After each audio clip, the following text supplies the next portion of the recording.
Welcome viewer, I am Murugan S.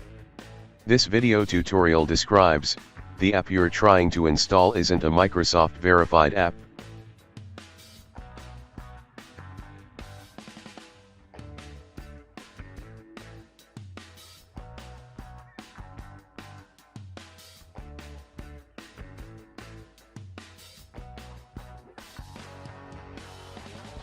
Click Change My App Recommendation Settings.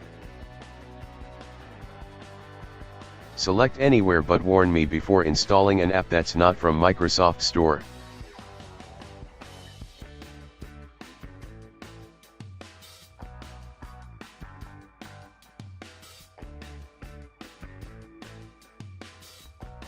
Click Install Anyway.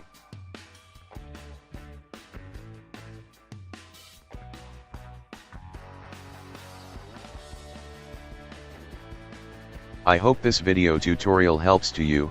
Please like, share and don't forget to subscribe my channel. Thank you very much.